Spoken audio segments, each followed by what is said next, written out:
What even is a proper workout structure? Well, the answer is there really isn't one. As long as it's catered towards your goals and it's working, it's right. Some things I'd like to cover in the video today is how to structure a workout catered towards your goals in the gym, what those goals may be, and also some tips and tricks that I use in my hypertrophy-based training. There are 4 things that seem to be paramount when it comes to structuring your workout. First of all, consistency. If you can't get into the gym every day, or at least every day that you plan to, you don't have consistency with your workout routine, does it really have any structure to it? No. The second thing would be intensity. Are you training hard? Are you pushing yourself to get towards your goals? Are you pushing yourself to failure? Almost, I'd say, every set, depending on your training type. So training intensity is super key. Obviously, warming up. Don't expect to go into the gym and have a workout planned, but not take any proper precautions as far as warm-up goes, getting into that workout and expecting to get injured if you don't warm up. And then the last one would be working towards your specific goal. So obviously there's multiple different types of goals that people have in the gym. Some people will want to train strictly for, some people will train specifically just for longevity and overall wellness. Some people will train for athletics. Depending on your certain sport, you may have specific movements catered to help you build more explosiveness and power and mobility in those positions that you do within your own specific sport. Another might be strictly strength-based training. You're working to build up your core workouts, bench, squat, deadlift. And then what I'm currently doing is pretty much just hypertrophy-based training, strictly dedicated to muscle building, a whole lot of isolation. So understanding what your goal is and some key concepts when it comes to how to train in the gym, these 4 I'd say would be the most important. As far as longevity training goes, you may want to work on a little bit more stressing and low impact training for your joints. Does that mean lower the intensity? Not necessarily. What you can handle without getting hurt is the proper intensity. Moving on to something like athletic training, you may be doing a lot more power-based movements, different mobility exercises and movements that cater to your specific sport. For something like strength training, you may try to work on lowering the reps a little bit, somewhere between a 3 to 8 rep range for the large portion of your workout. If you're doing a bench workout, you're lowering those reps. And another important thing is tracking your progress. Why? So you can progressively overload. If you're not tracking your numbers as far as how you're doing on bench and formulating a program to how you can overall increase your bench through progressive overloading, then it really wouldn't be a proper strength program. For me, I'm currently doing more hypertrophy-based training or muscle building training. There's a lot of isolation movements in there. The main thing with isolation training and hypertrophy training for me in general is just overall intensity, upping the ante, the whole entire workout, and really pushing to failure. One thing I do like to do on certain days is I'd say always prioritize your weakness. If you're doing push day and your chest is really lacking compared to your shoulders and triceps, start with chest and then either go into shoulders and triceps depending on which ones you think are built the best. Another thing that I've been doing recently are long length partials. Pushing to failure can be really hard, and you have to provide enough stimulus or enough stress on that muscle for it to grow. Your body responds to stimulus and the stress that you put on your muscle.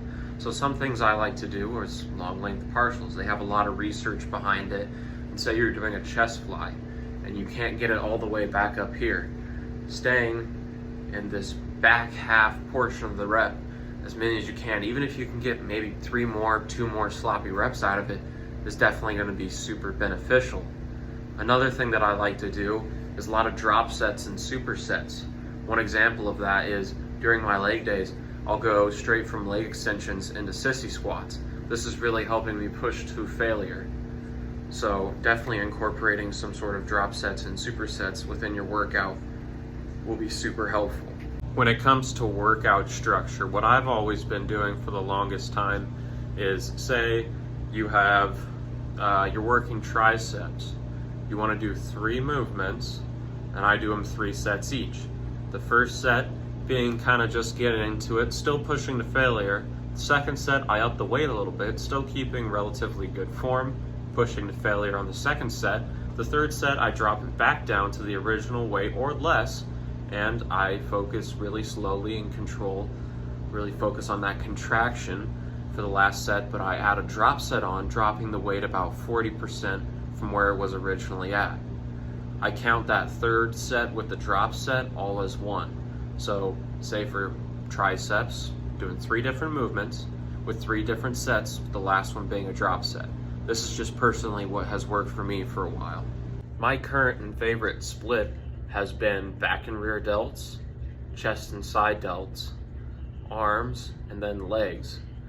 Adding a rest day in there, or a day dedicated to cardio, or something like abs or whatever could really help as well. The reason I moved mine to a 4-day split from a 3-day split, because I was doing push-pull legs for a while, was because I felt like I needed an adequate amount of rest time.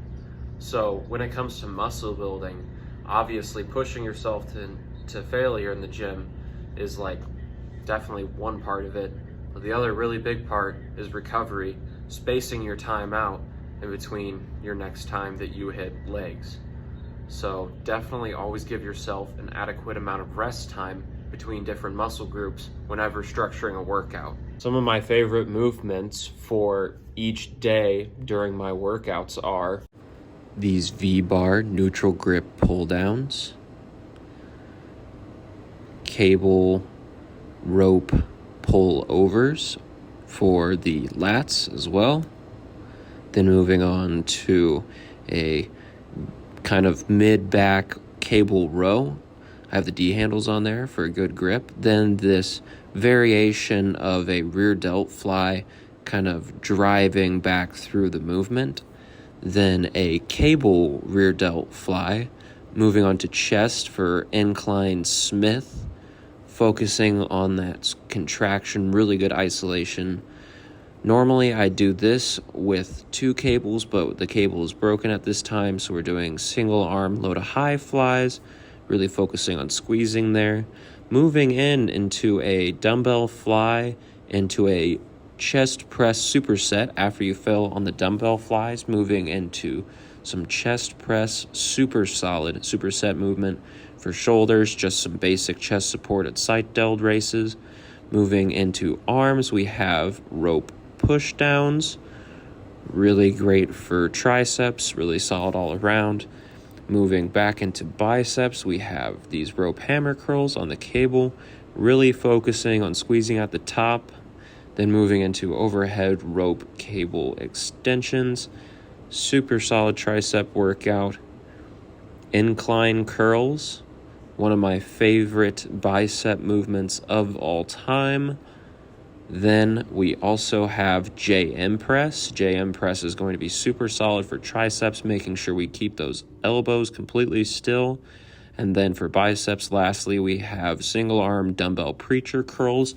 I will typically superset this. Moving on to legs, we have hack squats, really making sure that we get full range of motion, getting really deep. This is insane for quads, one of my all-time favorites. Then moving into another heavy movie, hamstring RDLs. With the dumbbells, I have my toes elevated for extra tension on the hamstrings. Leg extensions, a staple whenever it comes to working your quads. I superset this with sissy squats. Super solid, one of my all-time favorite supersets. And then typically I finish off with a drop set on the leg curls.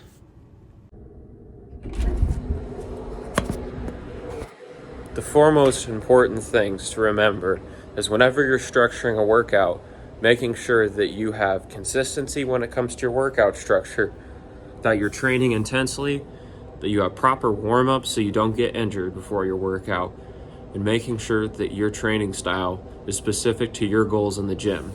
While some of the things in this video could help you a lot, Some of the things may not help you at all. Take everything with a little bit of a grain of salt and use what you can. Workout structure varies between almost every single person, between the amount of sets that you do, the types of workouts that you do, almost everything. So take what you've learned and find a good program that suits your styles and goals in the gym. Overall, I definitely hope this helped you guys figure out a proper workout structure for your specific goals.